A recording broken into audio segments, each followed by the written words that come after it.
كان في بنت عايشة لوحدها اسمها آنا. كان أمها وأبوها ميتين. نزلت تشوف المدفن بتاعهم، لقيت الزهور اللي قدام المقبرة ميتة، والزهور دي كانت بتحبها جدا أمها. فراحت على البيت مرة تانية وأخدت رغيف عيش ونزلت في الشتاء علشان تجيب الزهور الكosmos اللي كانت بتحبها أمها. وهي في الطريق لقيت طفل جعان وهدومه مقطعة والجو كان برد جدا. راحت اديته الكوفية بتاعتها والبروفال بتاعها واديته آخر رغيف عيش معاها. بعد كده الدنيا كانت بتمطر، شافت بنت مطرودة من البيت، ده غير كده كمان تعبت من كتر المطره، فراحت اديتها الفستان بتاعها الناشف وبعد كده خدت منها الفستان المبلول. راحت على البستان بتاع الورود، لقيته كل الورود دبلانه بسبب الشتاء. عيطت جدا، بس فجأة ربنا يبعت لها ورود تنزل من السماء علشان قلبها النقي. القصة دي من التراث الألماني، تفتكروا بقى ممكن تتحقق دي في أرض الواقع؟ تعالوا بقى نشوف قصة الأميرة ديانا في قصة إنسان النهاردة. يلا بينا نبدأ.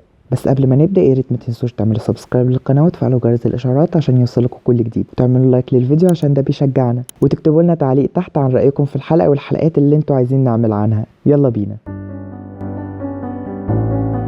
في سنة 1954 كان في بنت من عائلة أرستقراطية في إنجلترا، كان عندها 17 سنة وكان اسمها فرانسيس. هتتجوز من جون سبنسر، واحد برضو من الأرستقراطيين بتوع إنجلترا.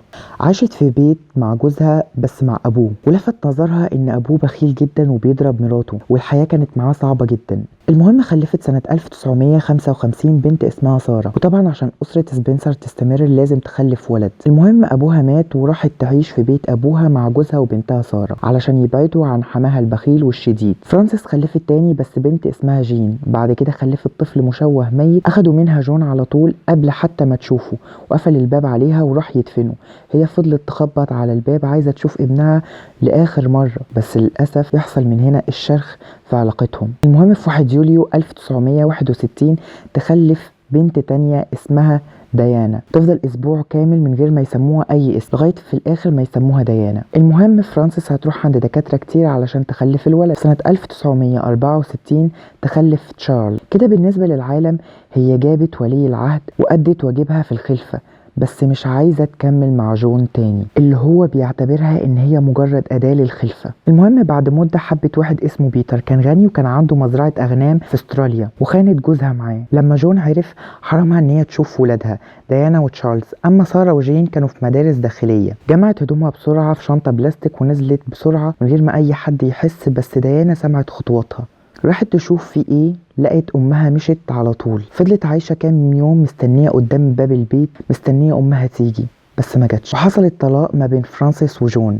عاشت ديانا بقى بنت لابوها وام لاخوها تشارلز الصغير. كانت بتهتم بابوها جدا، كانت بتعمل له كيك وشاي وحاجات كتيره قوي، وعلشان ما فيش حد خالص كانت بتحس بالوحده، فما كانتش بتلاقي اي تسليه غير ان هي تنزل تتكلم مع الخدم وتفضل تتكلم معاهم وتفهمهم. وديانا كان عندها ذكاء اجتماعي رهيب، كانت بتعرف تتعامل مع كل الناس، بس يمكن ما كانتش شاطره في المدرسه، بس كانت متميزه جدا في حته الذكاء العاطفي والذكاء الاجتماعي. فمثلا لما كانوا بيروحوا رحلات خيريه للناس المصابين او اللي عندهم اعاقات، كانوا يفضل اصحابها يبصوا لبعض مش عارفين يتعاملوا معاهم ازاي. هي كانت بتقدر تتعامل معاهم وكانت بتلفت النظر بتعاملها معاهم وبتخليهم مبسوطين. ده غير ان هي كانت بتحب الباليه والسباحه، كانت بتحب الطبخ وراحت اتعلمت الطبخ الفرنساوي. وفي سنه 1976 تلاقي ابوها اتجوز بنت، وفي سنه 1976 تلاقي ابوها اتجوز مره تانية. وهي كبنت مفيش غيرها في البيت مع ابوها، خلاص بتحس ان ابوها ده ليها للابد. وعلشان الام كمان مش موجوده، فمفيش حد يقول لها ان انت بنته وانا مراته وامك، وغير كده كمان هيكون ليكي حياه زيي بالظبط. وبالتالي تعلقت ديانا بابوها تعلق كبير جدا.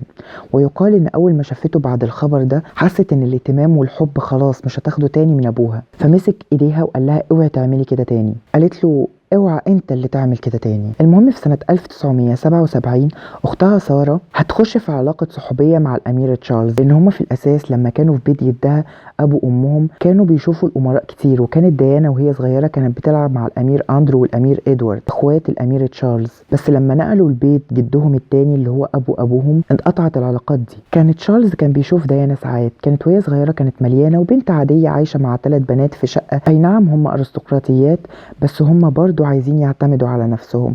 وديانا كانت بتشتغل في حضانة، بس يحصل اللي يلعب على وتر الحساس عند تشارلز. سألته في مرة وهم كانوا قاعدين، هو انت كان باين عليك ان انت حزين قوي في موت اللورد الفلاني، واللورد ده كان اقرب انسان للامير تشارلز. فتشارلز في الاساس كانت علاقته بارده جدا مع امه اليزابيث لان هي مشغوله بمسؤوليتها، وهكذا الامير فيليب ابوه. وكان اللورد ده هو اللي كان قريب منه وكان بيحبه. ولما مات حس بالفراغ، ولما شاف السؤال ده من ديانا، ده غير ان هي كمان قالت له انت اكيد محتاج حد يساعدك في الفتره دي، حس ان في حد ممكن يفهم الفراغ اللي جواه بعد موت اللورد ده. وبقت ديانا من اشهر المرشحين للجواز من اشهر امير في العالم، هو الامير تشارلز. فضل الصحفيين عمالين يلفوا حوالينها باعداد كبيره جدا، واليزابيث شافت ان الجوازه دي كويسه، ان هي في الاخر وفي الاول هي بنت ارستقراطيه خجوله ملهاش علاقات قبل كده مع راجل، فليه لا. اتخطبت، وبعد ما اتخطبت عرفت بان تشارلز على علاقه بكاميلا صاحبته، وعلاقه غراميه كبيره جدا.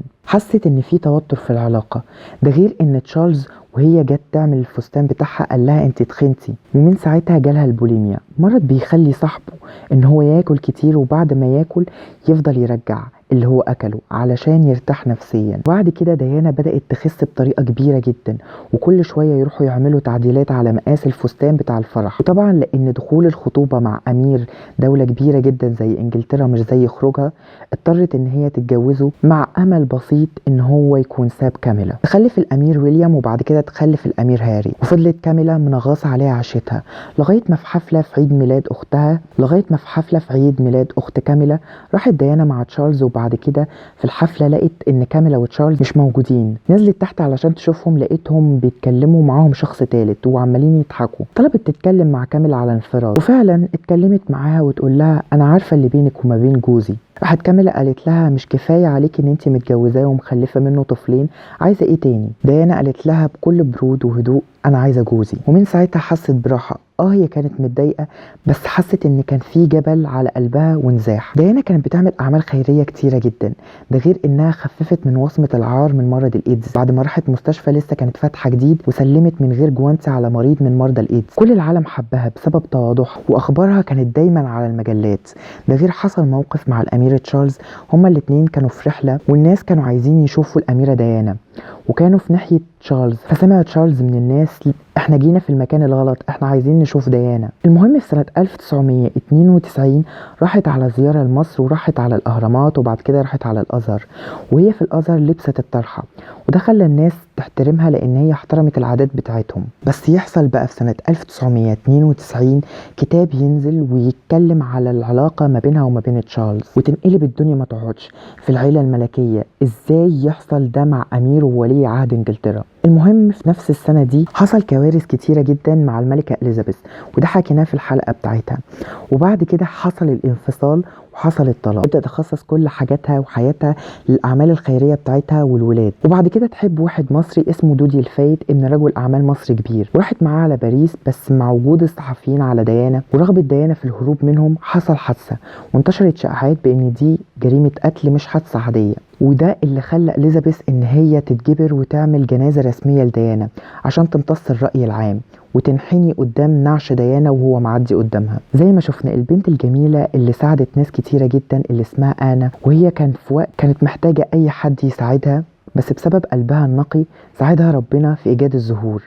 وده اللي حصل لديانا، حسست كل الناس بالحب في الوقت اللي هي كانت أشد الحاجة ليه للحب. علشان كده يسميها كل الناس بأميرة القلوب، وفي جنازتها يكون في أكتر من 2 مليون إنسان، ده غير اللي بيتابعوا الجنازة على التلفزيون. بس كده خلصنا الحلقة. ياريت ما تنسوش تعملوا سبسكرايب للقناة علشان يوصل لكم الحلقات الجديدة.